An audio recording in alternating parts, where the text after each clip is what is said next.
ബോൺസയുടെ signature കളറായ ലാവൻഡറിലെ ഒരു coat set ആയാലും ഇന്നത്തെ നമ്മുടെ പ്രൊഡക്റ്റ് അടിപൊളിയായിട്ടുള്ള ലാവൻഡർ ഷെയ്ഡിലേക്ക് വന്നേക്കുന്ന ഒരു കോട്ട് സെറ്റ് സ്ലബ് സിൽക്ക് ഫാബ്രിക്കിനകത്താണ് നമ്മുടെ ഓൺ ബ്രാൻഡിൽ വന്നേക്കുന്ന ഐറ്റം കേട്ടോ. അതെന്ന് പറഞ്ഞിട്ടുണ്ടെങ്കിൽ എനിക്ക് ഒരുപാട് ഇഷ്ടപ്പെട്ട ഒരു ഷെയ്ഡാണ്. അപ്പോൾ ഈ ഒരു ലാവൻഡർ എന്ന് പറഞ്ഞിട്ടുണ്ടെങ്കിൽ ഇപ്പോൾ എല്ലാ കസ്റ്റമേഴ്സിനും തന്നെ ഏറ്റവും ഡിമാൻഡ് ആയിട്ടുള്ള ഒരു കളർ നമ്മൾ ചെയ്തിപ്പോൾ 2-3 ഡിസൈൻ ചെയ്തതിനകത്തും ഏറ്റവും ഡിമാൻഡ് വന്നൊരു ഷെയ്ഡ് ആയതുകൊണ്ടാണ് നമ്മൾ ഇതിലേക്ക് തന്നെ നമ്മൾ ചെയ്തേക്കുന്നത്. നല്ല ബ്യൂട്ടിഫുൾ ആയിട്ടുള്ള എംബ്രോയിഡറി വർക്കാണ് വരുന്നത്. സ്ലീവിന്റെ ബാക്ക് പോർഷനിലേക്കും കൂടെ ആ സെയിം ആയിട്ടുള്ള എംബ്രോയിഡറി വർക്ക് തന്നെയുണ്ട് കേട്ടോ. ബാക്ക് പോർഷനിലേക്ക് സിമ്പിൾ ആയിട്ടാണ് വന്നേക്കുന്നത്. അപ്പോൾ ഇതിന്റെ ഹൈലൈറ്റ് എന്ന് പറഞ്ഞിട്ടുണ്ടെങ്കിൽ ഈ ഒരു എംബ്രോയിഡറിയും ഫ്രണ്ടിൽ ഈ ഒരു ഏരിയയിലേക്ക് കൊടുത്തേക്കുന്ന പിൻഡെക്സും ആണ്. സ്ലിറ്റഡ് പാറ്റേണിലേക്കാണ് വന്നേക്കുന്നത്. ബോട്ടം വരുന്നത് നമ്മുടെ തന്നെ ബ്രാൻഡിൽ വന്നേക്കുന്ന നമ്മൾ ഓണത്തിനൊക്കെ നമ്മൾ ഒരുപാട് ചെയ്ത സ്ലബ് സിൽക്ക് ഫാബ്രിക്കിനകത്തെ ബോട്ടമാണ് വരുന്നത്. ബാക്കിലേക്ക് എലാസ്റ്റിക്കും ഫ്രണ്ടിലേക്ക് അഡ്ജസ്റ്റ് ചെയ്യാൻ പറ്റുന്ന രീതിയിലും വൺ സൈഡ് പോക്കറ്റും. അപ്പോൾ ഇതിന്റെ ഒരു ആംഗിൾ ലെങ്തിലേക്ക് നിൽക്കുന്ന രീതിയിലേക്കാട്ടോ നമ്മളിത് ചെയ്തേക്കുന്നത്. പ്രൈസ് നമ്മൾ കൊണ്ടുവന്നേക്കുന്നത് 1290.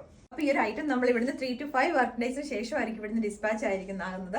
ഓൾമോസ്റ്റ് വർക്ക് കഴിഞ്ഞതാണ്. എന്നാൽ പോലും നമ്മുടെ ക്വാളിറ്റി ചെക്കിങ് കാര്യങ്ങളൊക്കെ ചെയ്യേണ്ടതുകൊണ്ട് ഒരു മിനിമം ഒരു 3 to 5 വർക്കിംഗ് ഡേയ്സും കൂടെ എടുക്കും കേട്ടോ.